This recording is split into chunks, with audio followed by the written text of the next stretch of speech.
Yeah, dude. Sweet. All right, better make sure it's close. So let me clap here. All right, we're here for the first episode of the Keep It 100 podcast. I'm super excited. I've been wanting to do this for a super long time. And we got a great guest coming on here today. We're going to talk about business and entrepreneurship.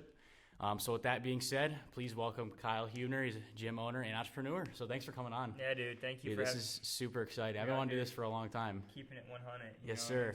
Yeah. So how's life? What's up with you? Life's a roller coaster, man. It always is. Right. A lot of good. There's always some challenges, but it's the lows, the challenges that build character, and the character is what helps us to persevere and become better as people, better business owners, better fathers, better spouses, friend, and so when things are great, which is most of the time, you don't do a lot of growing. Right. You just kind of go through life and do your thing, but when you're faced with some struggle, dude, that's where the refining happens. That's where the growth happens? Yeah. Absolutely. You got to go through those seasons, man. For sure. No, for sure. That's awesome. Yeah. It's not always sunny, but, Yeah, get through it. Especially in Illinois, dude. It's always 40 seriously. and cloudy. This weather is absolutely it's crazy. I mean, we get a warm day and then we get a cold day in the 30s. I don't know. It's like today's like 50, next week's like 85. Really? Yeah. Jeez, it's amazing. Bro. That's crazy. And it's literally May. I mean, we're basically in summer. I mean, we're about there. So I know. I'm excited. That's crazy. Dude. So you got a kid on the way? How? That's pretty exciting. I do. Yeah, I have a little girl. She's coming in November. That's awesome. Super exciting. You ready for that? Yeah, as ready as you can be. That's awesome. That's super exciting. That's another one of those things, man. You don't know what you're doing until you do it. Right. You until you get there. It, right. For sure. Man. Well, starting off, so we're here in KT3. Obviously, this is your gym, your business. Yeah. So where did you get the idea for KT3? Oh man, it's a total God thing, dude. It really is. I was going to school to be a financial advisor or get a business degree to eventually become like a retirement planner, investor. That was where kind of my brain was at. But then I met a buddy, Tanner. So the K stands for Kyle, the T stands for Tanner, and the 3 stands for physical, mental, emotional strength, with like a spiritual aspect as well. Because we're a Christian-based organization. But when Tanner and I met, we kind of just became really super close really fast, became best friends. We started what's called KT Performance Ministry, and that was like we had this boot camp once a week. And people would come and they would work out, and then we'd have food and fellowship, and then they would go home, and that was like every Wednesday night. And it was huge. I mean, we had a lot of people come. Super fun. It was in a church, and it was great. And then we're like, this is awesome, but we're broke. So let's turn this thing into a business. And so we just love people. We love fitness, and we love walking alongside people to make them more healthy, not just physically, but mentally, emotionally. And so that's kind of where the concept developed of how do we minister to people by doing what we love, which is working out. And it's literally, we started in an ice cream shop. I had like $900 in my bank account. We were literally renting the kitchen of an ice cream shop for $100 a month, dude. And it was like the grossest, crappiest. People were probably scared to come in. Right. And but we had 2 people who we started with. We just like personal training, and they were awesome, man. So we started to accumulate some more stuff as we started to make a little bit of money, not a lot of money, just a little tiny bit. And we find stuff on Craigslist or whatever and put it in our little studio and keep training. And this is like the origin story. So I'm sorry if this this is awesome, but, for sure. And so, we have these like 15 people, and Tanner's like, hey, I'm going to go to the Navy. I want to be a Navy SEAL. That's my passion. I feel like that's my purpose. And I'm like, I was devastated, dude. I was like, we just started this business. Like, what are we doing? Right. But then I prayed, and I was like, God, just, if I'm supposed to do this thing, open the door. And he did, dude. Like the next day, and I'm not even kidding you, the next day I get a phone call from a guy that works for the city of Fulton. I was in Clinton at the ice cream shop, and then you come 2 minutes over the bridge to Fulton. And he's like, hey, we have some space in the old fire station community center if you want to rent it for your gym. I heard you're doing some fitness stuff. We would love to have you guys. And I was like, well, I guess that's confirmation. So Right. There you I go. came over here, rented one bay. So it was like, I went from like 500 square feet of space to like 800, maybe like 1,000, maybe. Might have doubled my space, but still super tiny. We grew to about 60 people that were doing classes at that point, not personal training anymore, because we kind of changed our strategy a little bit. And when we were at 60, the building was about to go up for auction, and I still had barely any money. This was like, a year after we'd started. So it was pretty quick. It was like 6 months at the ice cream shop, 6 months at the one bay, and then 6 months later we bought the building. So, but that was a crazy story in itself. I had no money, I had no credit. I was just a college kid that has this little hobby business. Right. And I went to the bank and I'm like, hey, I think I'm supposed to be doing this thing, and people are loving it, but our building's going up for sale, and I don't have any money. So I gave him this business plan that I like poured my heart into. The guy didn't even look at it. He's like, yeah, well, I mean, that sounds great. There you go. I bought this 10,000 square foot building, old fire station, which is the coolest building in the world. And I was like, man, this is awesome, but now I have to pay for it. Right. So I had like utilities now and insurance and mortgage payment and all this stuff that I'd never been exposed to. And so again, I literally just prayed. I'm like, okay, now I got this thing, God. Like, clearly you want me to be here. You're going to do something cool. So we had an open house event the next day, and we signed up 120 new people, which covered all of our expenses. That's awesome. Yeah, I mean, it's like a miracle. This whole thing has been a miracle, but it all started because we just love people, we care for people, and we're pretty good at working out. So Right. Let's just do this thing. So that's like, there's a lot of stuff in between then and now, and a lot more to the story, but that's kind of like how KT3 developed into becoming now a multi-gym company. Right. Hopefully in the future more, Lord willing. Right. But it's been awesome, dude. Yeah, that's awesome. Like what you said, like back to like loving people and stuff. That's why I like a lot about KT3, because like, a lot of people, like myself included, like when you're starting off at a gym, there's always like anxiety and like social tension. But like when I've come here, like everybody is like super chill, and like it's like a community, like everybody loves each other. So like that's why I love what you guys have built here. Like that's super sick. I don't think a lot of other places have that. I agree. So it kind of sets you guys apart. That comes down to, I don't know if I'm jumping ahead here. No, you're good. I'm No going to problem. jump all over the place. Yeah, no worries. That's how my brain works. Sorry. So, when we developed our organization, we didn't understand why we were doing it. We were just doing it because that's who we are, right? As people, like we just want to love people and care for people, Tanner and I. And then, as the organization grew and we brought on more trainers and more people working for us and stuff like that, that was our number one thing, is we had to make sure that they knew what we stood for, what our values are, what we expect.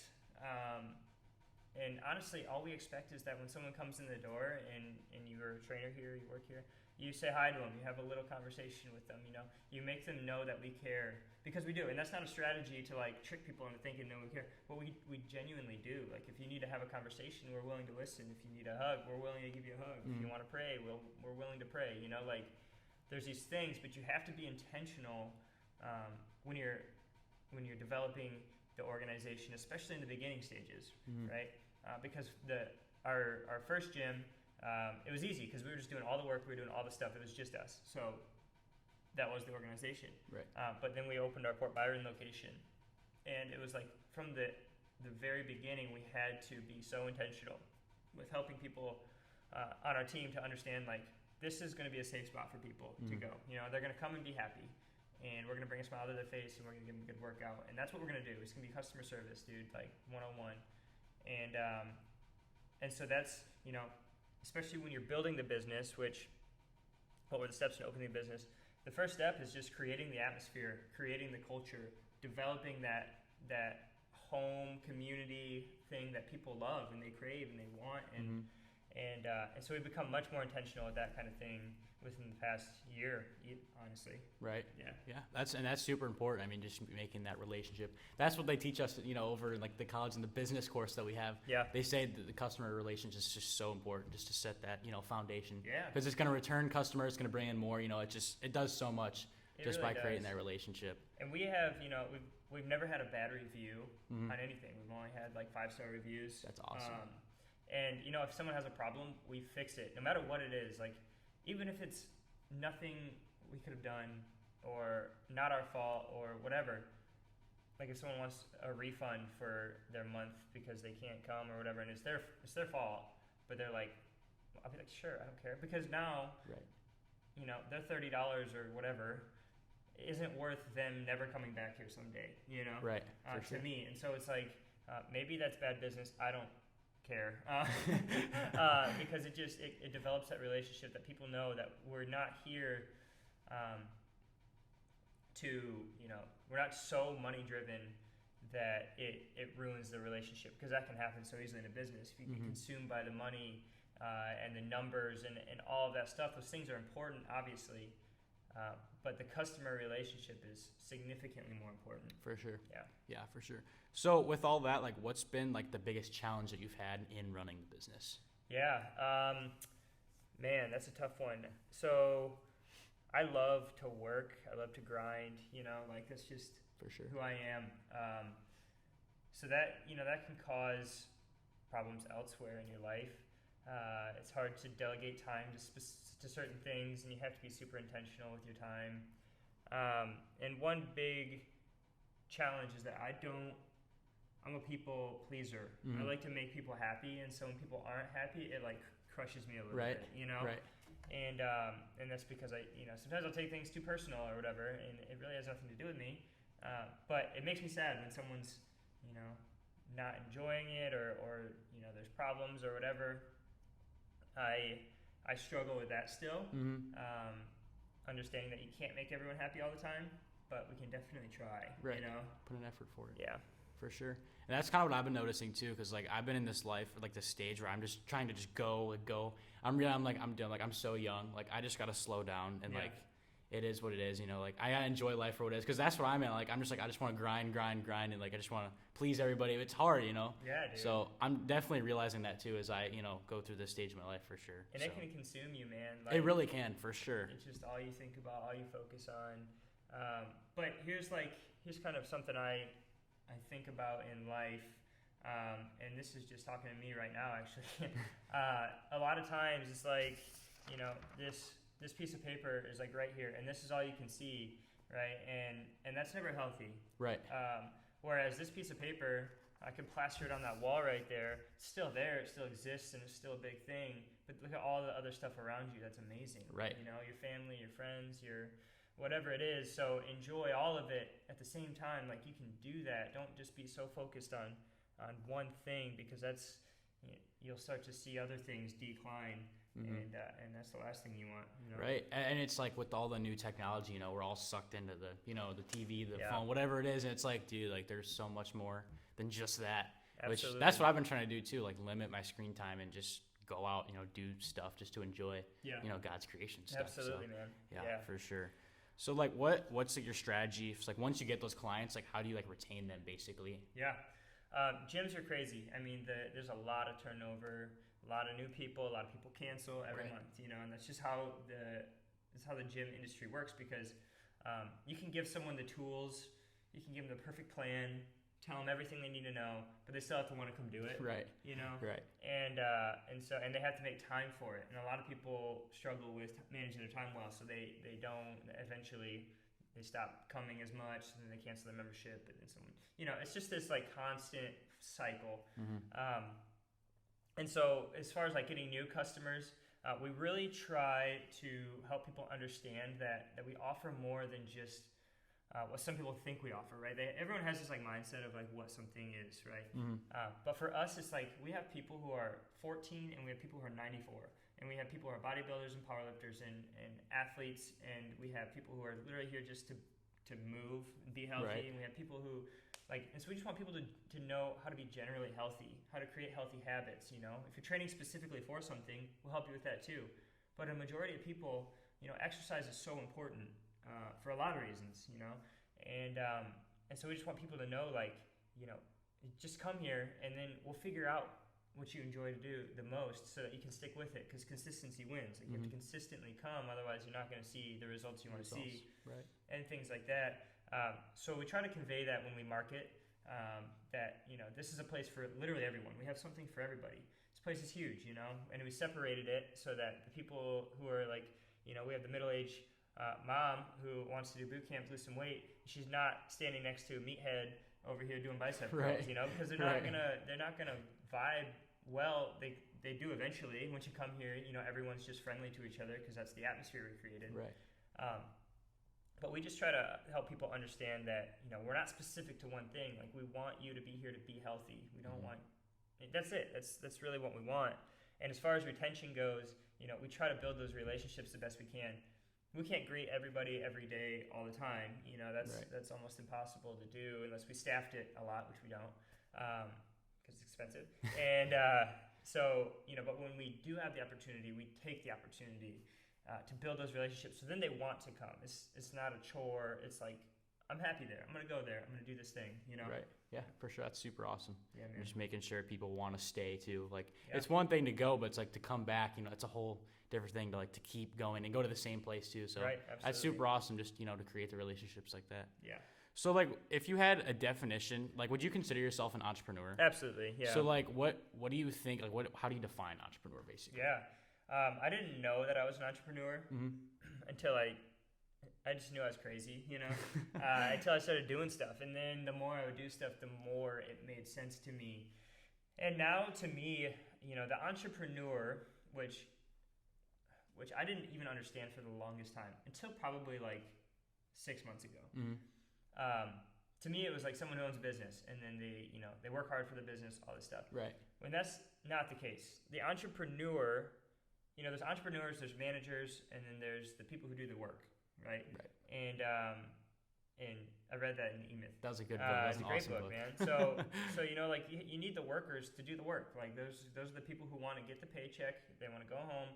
They want to do whatever for the next few hours. Go to bed, wake up, do the work, and just do that forever because it's stable, right? There's stability there.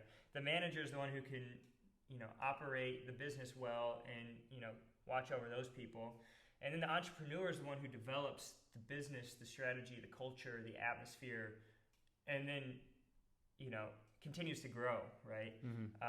The goal should never be to do all the work because then you're going to be a slave to your business forever. Right. If you're always doing everything by yourself because you don't trust other people to run it or whatever it is, you know. But a lot of people who own businesses, they're not really entrepreneurs. They're just people who open a business, you know, and work really hard. And that's fine, but then you get stuck in this trap, and then that's why businesses fail is because you end up working 20 hours a day with very little return when you could just go work, you know, 8 hours a day and make more money, you know? So what's it worth? So the entrepreneur, you know, isn't the manager and it isn't the one doing all the work. The entrepreneur is the one that develops and is looking to grow and develop the culture. So that is what an entrepreneur is, dude. But it's not for everyone, man, because you got to take a lot of risks. It's tough. It's scary, you know. It's like, so scary. There's very little stability until you get to the point where it's like stable, which takes a long time generally. Sometimes it doesn't, but for me it did, you know. But you know, you have to be willing to take the risks. You have to be willing to move fast and plan well and manage time good. And like, there's so many things that make a good entrepreneur. But it really just comes down to who's willing to do it. You know? Just go after it. Yeah. Right. Yeah. Because there's a lot of people that like they want to do it, but they just, you know, they won't take the step just to actually do it. Yeah. I think that's the difference of people who are just want to become an entrepreneur, people who are actually entrepreneurs. They actually take the step, you know, take the risk, put the time in. And it's tough. It's, you know, it requires a lot of time, requires a lot of focus. Yeah. Because, I mean, especially in today, there's so much distraction, you know, there's so much stuff. Yeah. It requires like laser focus. It's crazy. It does, dude. And it takes a level of faith in whatever you, like, you know, I have faith in God, but if you don't, it's just, it takes a level of faith to step out and risk everything. Yeah. You know, that's not for everyone, man. But you also have to know that we live in America. And if you mess up, you can do anything else. Right. You know, like seriously. You can literally just get back up and do stuff. And it's a beautiful thing. And that's kind of how my life has worked.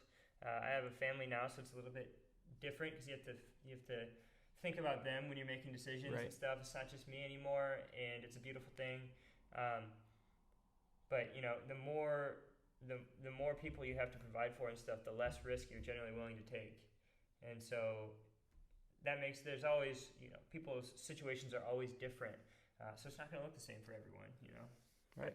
Yeah. So like, what would you say, what's like one piece of advice you would give to someone who wants to open their business, who wants to become an entrepreneur? Right. I would say if you want to be an entrepreneur, understand that you're not doing it to do all the work. Because I struggled with that for a long time. I was working all day, every day with no return. And because I didn't understand business at all. Right. Like I just was doing this thing for fun for the most part. And then I started to learn as time went on. But the biggest thing is plan, but then execute.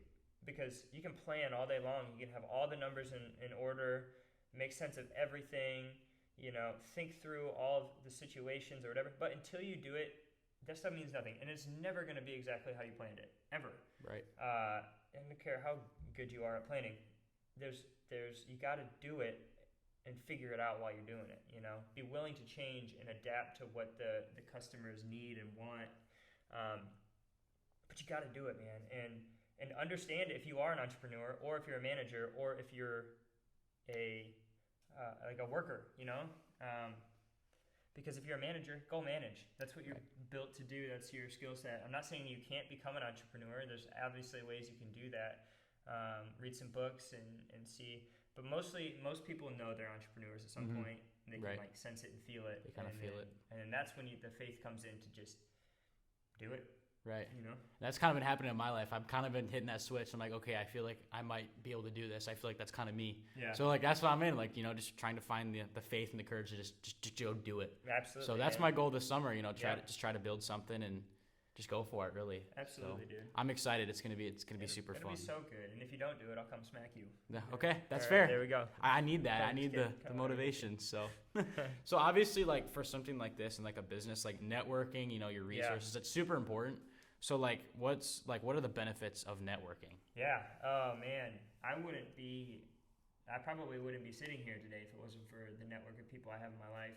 I have a group of mentors that I go to for big decisions, for small decisions. I just have business owners who have done the stuff, who have made the mistakes, who have also become very successful.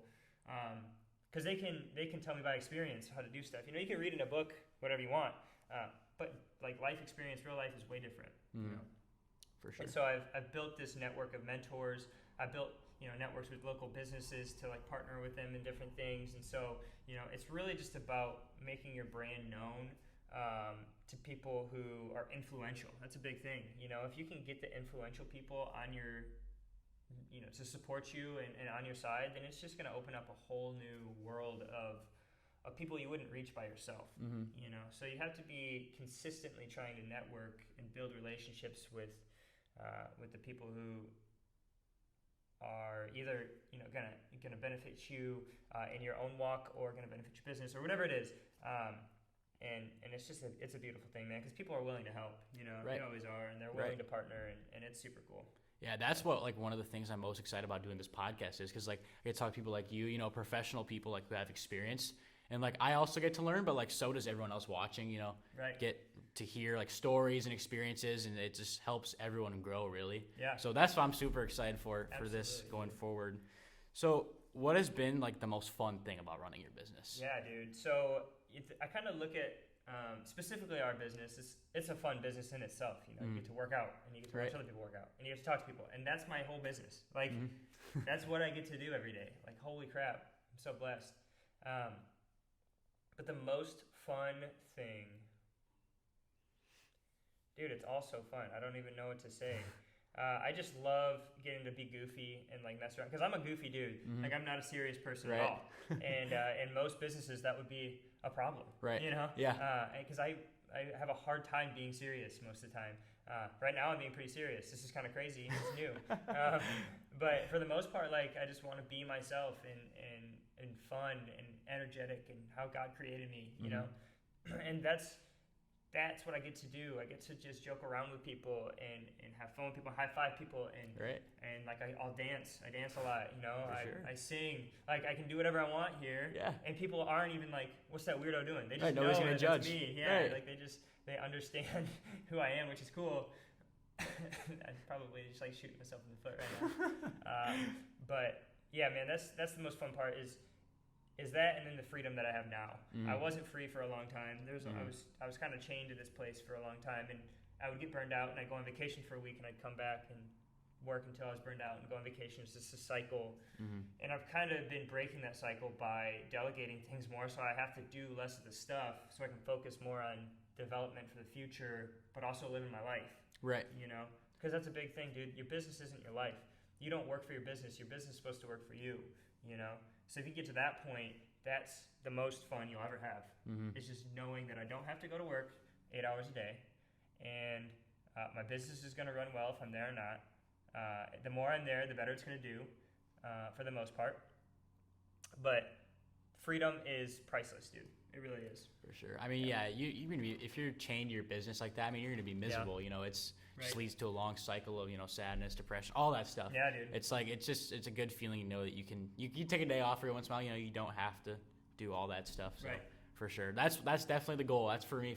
That's definitely what I want to do for sure. That should always be the main goal. Is like, how can we make this thing like passive? For us, this is our ministry too, so it's a little bit different because we have to invest time here because we want people to be spiritually fed as well, as physically, mentally, emotionally fed. Like we want to, and so in order to do that, you know, there's a key aspect of me being here. Not all the time, but making sure people know that I'm present, you know, that I'm here, and people respect that, you know. Yeah. For sure. So with that, like, what would be, like, how important is your spiritual, like, walk in this? Oh, dude. Yeah, man, this whole thing has built my testimony, you know. I had no idea I was going to own a business. I had no idea I was going to be a gym. I didn't even like working out most of my life. And God used that to create something that's bigger than Kyle Huebner. You know, like, this isn't about Kyle Huebner anymore. It was at one point. It was like you know, everyone knew KT3 was Kyle Huebner. Everyone knew Kyle Huebner was KT3. Right. But now, a lot of people don't even know who I am that come. And that's great.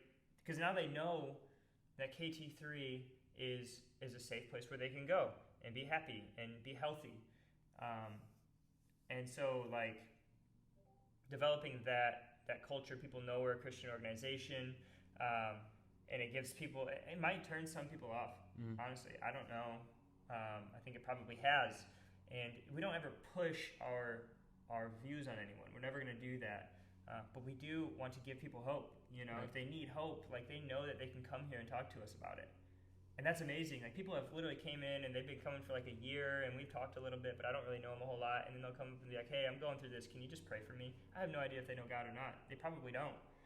But they knew that we love God. And so we're willing to take our time to help them develop that relationship, because that's really, in the grand scheme of things, dude, business is great. All the stuff is good. But people's lives are eternal. And we know that. Like, like, we want people to be saved. We want people to have hope in Jesus Christ. We're never going to push that on someone, but we also want to be the example of, like, this is what it's like. Right. You know, we live in freedom, and we have peace and joy and all the things that everyone craves and is looking for in the world, but we have the answer, you know? Yep. And so it's a huge part of our business, dude. And there's times where I focus too much on business and I lose focus on that. And there's times where I'm really, really focused on that, and then I don't take care of stuff. And so there's a balance of like, you know, you can do both simultaneously. You can have a great business and still, you know, present the gospel through your business. And so that's like the next question. I'm just going to go. I'm sorry. Yeah, no problem. New ideas and stuff for the future. I plan on, you know, developing either like a book or something. I don't like to write, so maybe not a book, but maybe like a podcast or something about marketplace ministry, and just how you can build a business but then minister through it, right? So your goal, your long-term big view goal, is to tell people about Jesus Christ. Your smaller goal is running a great business, you know, because you have to have your priorities straight, right? God knows your heart. He's going to bless your business if your heart is to teach people about Jesus Christ. You know what I'm saying? Like, it's not prosperity preaching. I'm just saying, like, God blesses those who he loves, you know? It's what he does, man. And there's no fulfillment in any amount of money. There's no fulfillment in any amount of success or status. Right. You'll always want more. You have 1 million, you want 2 million. You have 2 million, you want 10 million.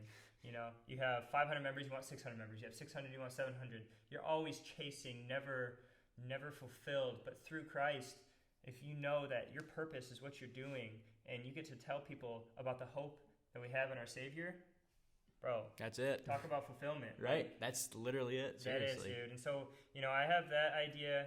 I want to, you know, we'll eventually open more gyms, I imagine. I'm an idea guy. Like, I have about 24,000 ideas in my head all the time. Yeah. And I spew them out a lot, and then like 2% of them happen most of the time. Because at some point I'll realize like, man, that's probably not possible. I don't have time for that. Right. Or like, okay, let's do this thing, you know, and then I do it. But I do things. Like, that's the thing. I always have these ideas, but I act on the ones that are actually logical after I process through them. You know, I always act on it. And if it doesn't work out, I just, you know, stop it. It doesn't matter. Right. And then do the next thing. Just find something else. Yeah. And so it's been a learning experience for the past 2016, 6 years. 6 years? 6 years, man. Wow. I'm getting old. I'm 25 now. Started when I was 19. Like, really? 19? Yeah, dude. Dude, that's awesome. Nuts. I look like I was 12, literally. It's so funny. But, you know, we have ideas in Florida. Really? That's awesome. Maybe some property in Florida, which would be really cool. Dude, that's awesome. And I have a lot of other ideas too. But right now, you know, there's a lot going on. Gonna have a baby, so that kind of changes things a little bit too. Yeah. You know, but Changes up. But I do love doing things. So I don't know. I don't know what's gonna happen tomorrow. To be honest with you, if a good opportunity arises, I'll look into it and take it. Right, and, for sure. You know, so whatever happens. Yeah, literally whatever happens. Yeah. Man. I saw you guys were down in Gulf Shores too a couple weeks ago. How was that? Dude, Gulf Shores is beautiful. Dude, I've never been down there. Is it pretty nice? It's sweet, dude. The sand is perfect. So much to do. I love vacation, man. Go on vacation. Number one tip. Seriously. Of this podcast. Like, go on vacation. If you don't listen to anything else I said, go on vacation. Book a flipping vacation, dude, because life is short, man. Seriously. And it just flies by. Like, weeks turn into months turn into years, and you're just like, what the heck happened? Take time and enjoy life and go see God's beautiful creation. Yeah. You know? That has kept me sane, and it's kept me motivated. So do that. Yeah. Right now, get off this podcast. Go order tickets. Go get a flight. Go get the hotel. Get everything. Figure it out. So funny, dude. That's awesome. Yeah, man. Well, I think this is good. Thanks for coming on. This has been super fun. The first episode, and we got a lot more to come. So this is going to be super awesome. Yeah. Make sure to subscribe. Watch out. We're on YouTube and Spotify. It'll be the Keep It 100 podcast. So thanks for watching, and we'll see you guys in the next episode. Yeah. Thank you, guys. Sweet. Nice. That was dope, dude. That was awesome. Yeah. Thank you for letting me do that.